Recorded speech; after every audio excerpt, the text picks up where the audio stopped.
I have a question on how much you value property rights. Yeah.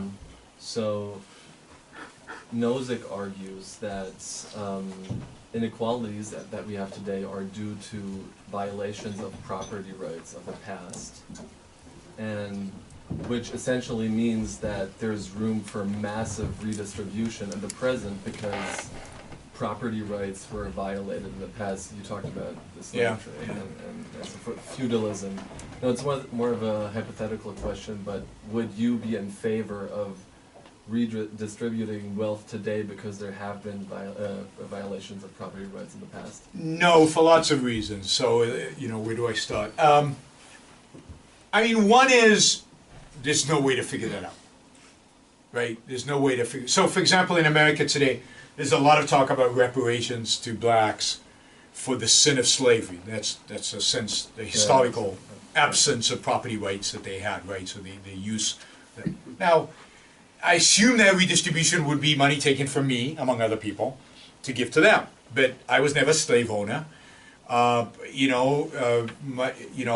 originally from Jewish origin, right? So do I then go to Germans and where does it? How about we go all the way back to the Egyptians? But they of course have nothing to give to me anymore. Yeah, no, it's a hypothetical question. Yeah. Absolutely. So no. So I would say absolutely not. But beyond that, so that's one. One is you can't calculate it. But I'm asking about the. But you can't do hypotheticals divorced from reality. So I don't believe in that kind of philosophizing, right?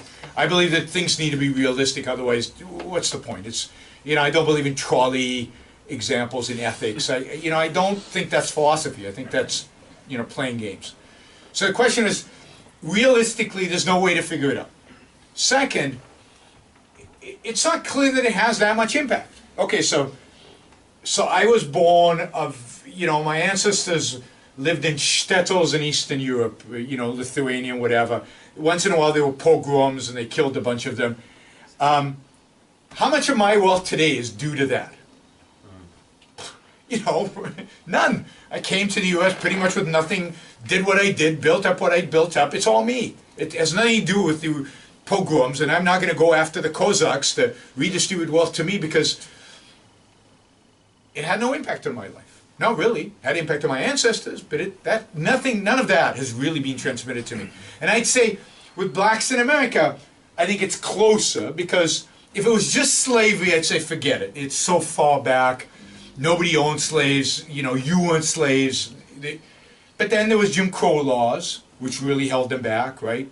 And that's into the 60s, but now we're already in, the 21st century. So, start taking personal responsibility, right? So start, what did you do? What did you actually do in your life? So how much of it is attributed, and never mind feudalism, right? So how much of the wealth you have today is a product of you and what's going on around you right now, and how much of it is a product of sins of the past? I'd say it's almost all you. And there are communities in which maybe that's not true, so I wouldn't be object to, if you take a country that's still feudal, relatively feudal, like certain South American countries, where there's clearly, you can still see the violations of property rights and the exploitation, and to do one-time, big-time land reform in a country like that, right? And so I'd be okay with doing it like that. But to go to America, to come to the UK, after we've had about 200 years of relative freedom, and to do it even hypothetically seems wrong to me. Because you're taking away the responsibility of all the people who actually contribute to their own wealth creation along the way. So you're not as hard on property rights as Nozick is, for example? No, I am. I mean, my property rights, right? Right now, your property rights, right now, I would never violate your property rights, and I don't think you should ever violate mine. And I'm against taxation for that reason. That's why I moved to Puerto Rico. I don't want them taking 55% of my stuff, right? But to attribute my property rights to something that happened 2 centuries ago, I think is just wrong. For an empirical reason. Yes. No, for philosophical reasons. The property I have today, I created. I mean, think about the amount of property, in terms of wealth, not just land, but wealth, that existed 300 years ago. Think about the amount of property that exists, the amount of property in terms of wealth that exists today. What do you think the proportion is? It's gazillion times more today than it was back then. So the idea that this gazillion more times wealth is attributable to sins that were violations of property right that committed way back then is to me ridiculous. It just doesn't, even mathematically, economically, it doesn't add up. So I'm adamant about property rights right now. What's yours is yours, what's mine is mine, keep it that way. Don't steal my stuff, I shouldn't steal your stuff. But to try to, with no, you know, in the law, we have something called, what do you call it?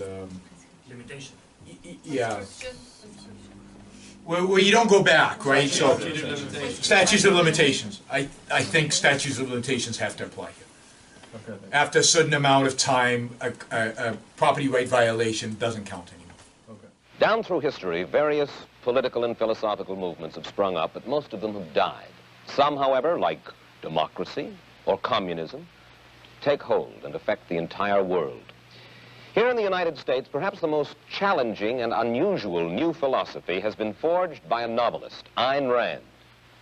Miss Rand's point of view is still comparatively unknown in America, but if it ever did take hold, it would revolutionize our lives. And Ayn, to begin with, I wonder if I can ask you to capsulize, I know this is difficult, can I ask you to capsulize your philosophy? What is Randism? First of all, I do not call it Randism, and I don't like that name. I call it Objectivism. All right. Meaning a philosophy based on objective reality. Now let me explain it as briefly as I can. First, my philosophy is based on the concept that reality exists as an objective absolute. That man's mind, reason, is his means of perceiving it. And that man needs a rational morality. I am primarily the creator of a new code of morality which has so far been believed impossible, namely a morality not based on faith. On faith? Not on faith, not on arbitrary whim, not on emotion, not on arbitrary edict, mystical or social, but on reason. A morality which can be proved by means of logic, which can be demonstrated to be true and necessary. How does objectivism differ from the philosophies that many of us have been exposed to in our youths?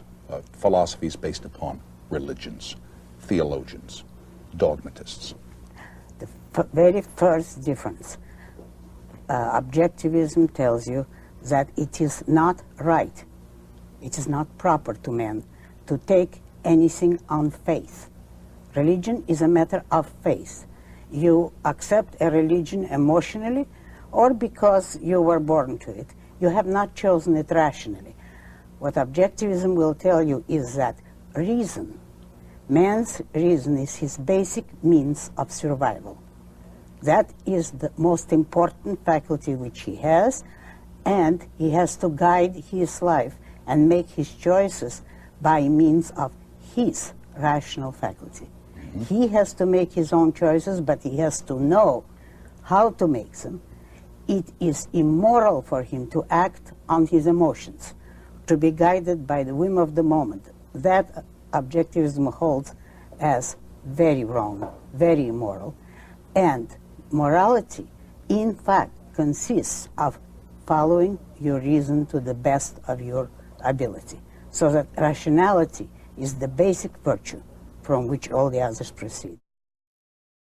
My morality is based on man's life as a standard of value. And since man's mind is his basic means of survival, I hold that if man wants to live on earth and to live as a human being, he has to hold reason as an absolute, by which I mean that he has to hold reason as his only guide to action, and that he must live by the independent judgment of his own mind, that his highest moral purpose is the achievement of his own happiness, and that he must not force other people, nor accept their right to force him, that each man must live as an end in himself and follow his own rational self-interest. Tell me the value of selfishness. Use another word, self-esteem. The value of selfishness is that you esteem yourself as a value, that you live according to your nature, which means by the judgment of your own mind, and you respect your own mind, you respect your own ability to do the right thing, therefore you respect the possibility of being a morally virtuous person, and you regard yourself as a value worth preserving. To make a success of yourself in any line of rational activity is a great virtue, and people will attack you for exercising your ability, for hard work, for consistency, for ambition, and they will want to make you feel guilty of it. Mm-hmm. That is the greatest evil, according to my philosophy. And wait, say that again. The greatest evil, according to your philosophy, is to attack an individual because of virtue. What I call it is to experience or act on hatred of the good for being the good. That is attacking people for their virtues, for their achievements, for anything they have which is a value, actually, not for their flaws and not for their evil. In fact, people who preach that are the ones who are mawkish about the evil people, the failures, the liars, the cheats. Everybody who is weak suddenly acquires some kind of value. But anyone who is a success has to be attacked for his success. And look at how you have been attacked. Oh, I know. How you have been criticized. There are many people in this country, forgive me, in this world who think you're daft. They don't. They want you to think that.